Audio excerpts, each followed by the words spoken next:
서울 관악구 프랜차이즈 피자 가게에서의 이 흉기 살인 사건 속보로 전해드렸죠. 당초에는 이제 단순한 개인 간의 원한 또는 갈등으로 인한 흉기 난동 사건으로 보였는데요. 속을 들여다보니까 우리 중소상공업계의 그 고질적인 문제죠.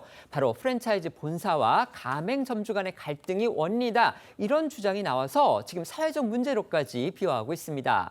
가맹점 점주가 휘두른 흉기에 목숨을 잃은 피해자 가운데서 한 명이 바로 피자업체 본사의 임원 한 명이다. 이런 사실이 이 같은 논란을 뒷받침해주고 있는데요. 하지만 본사 측은 또 강하게 부인하고 있어서 양측 사이에 진실 공방전으로 번지고 있습니다. 네, 먼저 이 사건은요. 어제 오전 11시쯤 한 피자 가게에서 흉기에 찔렸다, 살려달라라는 내용의 신고가 경찰에 접수되면서 시작이 됐습니다. 이 경찰이 출동해서 확인을 해보니 4명이 흉기에 찔린 채 쓰러져 있었고 이들 모두 병원으로 옮겨졌는데요. 이 가운데 3명은 사망했고 1명은 중상을 입어 현재 치료 중입니다. 숨진 피해자는 사건이 벌어진 이 피자 가게의 본사 임원인 이 40대 남성이고요. 또 인테리어 업자인 60대 남성, 그리고 그의 30대 딸로 파악이 됐습니다. 중상을 입은 사람은 이 사건을 저지른 피의자로 바로 피자 가게 주인으로 밝혀졌습니다. 이 피의자는 피해자들의 흉기로 공격한 뒤에 자해한 것으로 조사됐습니다. 사건 발생 뒤에 일보로 전해지기로는요. 당사자들의 무슨 갈등이 원인이라고 어제 저희도 그렇게 전해드렸던 것 같습니다. 그런데 이 경찰 조사 결과 이 피자 가게 인테리어 리뉴얼 문제를 놓고서 이 범인인 가맹점주하고 본사 간의 갈등에서 이번 사건이 비롯됐을 가능성이 지금 드러났다는 겁니다. 피의자 가족 측이 피자 프랜차이즈 본사가 그동안 가맹점주에 대해서 갑질을 일삼았다 이렇게 주장을 하면서 사건은 다른 국면으로 반전됐습니다. 피의자의 한 가족은 중앙일보에 사건 발생 전 본사의 갑질이 너무 심했다고 주장을 했습니다. 이 배달 플랫폼 수수료에 더해 최근 1인 세트 메뉴를 새로 만들라고 찾아오고 또 강요했다는 겁니다. 2년 전 본사가 지정한 업체를 통해 인테리어를 했지만 누수가 발생하고 타일이 깨지는 등 하자가 발생하면서 본사에서 보수를 약속해놓곤 이후 말을 바꿔 보수를 해주지 않겠다고 해서 갈등이 벌어졌고 피의자인 점주가 극심한 스트레스를 받았다는 게 가족 측 주장입니다. 프랜차이즈 본사 측의 또 설명은 다릅니다. 사건을 저지른 점주와 매우 우호적인 관계를 유지하고 있었다. 본사의 갑질은 물론이고 갈등도 없었다. 지금 이겁니다. 네, 해당 프랜차이즈 업체는 오늘 입장문을 통해 인테리어 업체 선정 강요와 갑질은 없었다고 밝혔습니다.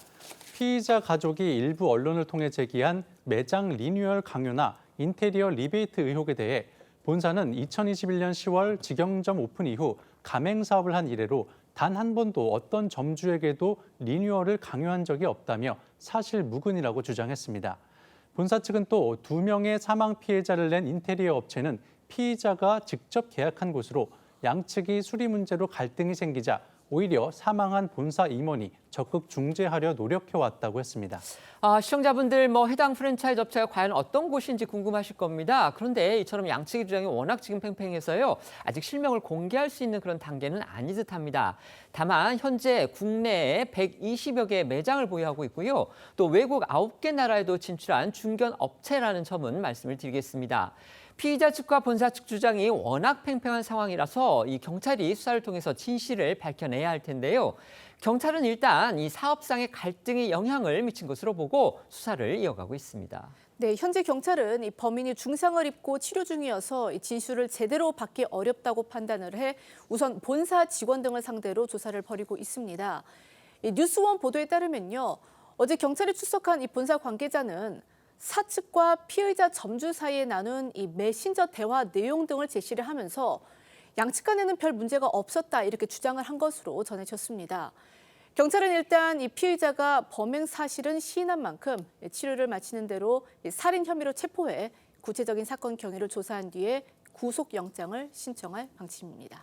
아직 진실게임 양상이 벌어지고 있긴 합니다만 어떻든 피의자 가족 측의 폭로성 주장을 계기로 해서 인테리어 시공 강요를 비롯해서 프랜차이즈 본사, 이 가맹점 간의 해묵은 구조적 갈등이 또 한 번 수면 위로 드러났다는 그런 지적이 나오고 있습니다.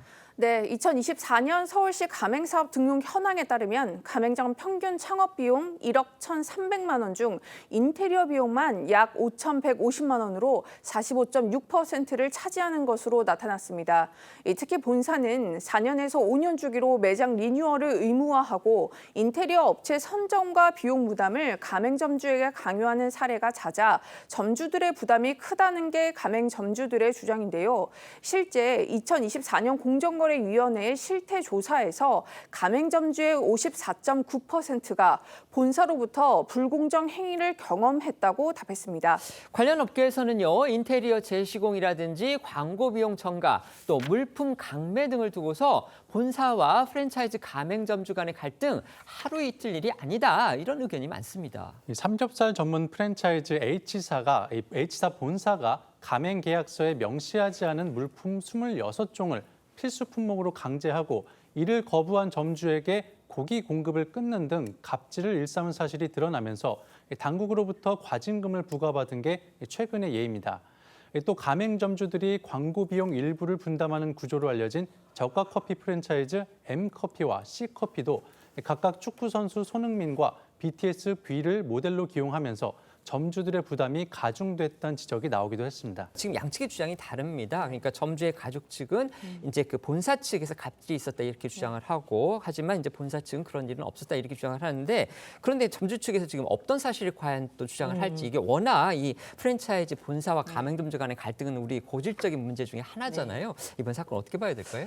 그렇죠. 말씀 주신 것처럼 프랜차이즈 업계를 둘러싸고 본사와 그리고 점주와의 갈등은 어제 오늘의 일이 아닌 것 같아요. 그렇기 때문에 이번 사건도 관련된 갈등이 있었는지 여부를 수사기관이 좀 면밀히 들여다봐야겠다라는 생각이 드는데, 이건 단순히 그냥 갈등이 존재했는지 안 했는지 이걸 따지는 게 아니라 수사기관으로서는 범행 동기하고 연결이 되어 있기 때문에 당연히 수사를 할 수밖에 없는 상황입니다. 아무래도 지금 치료 중이다라고 하고 있는 그 범인이 치료 이후에 이제 진술을 할 수 있게 되면 본인이 왜 살인을 하게 됐는지 그 범행 동기를 진술하게 될 것이고, 또는 계획 살인인지 이 여부까지도 조사를 하게 될 것이기 때문에 그 과정에서 자연스럽게 이 프랜차이즈 본사와 또 점주 사이에 갈등이 있었는지 이 여부를 좀 조사하게 될 것 같고요. 그 여부가 나오는 것에 따라서 이 문제가 또 사회적으로 또 공론화가 될 가능성도 있는 것 같습니다. 네.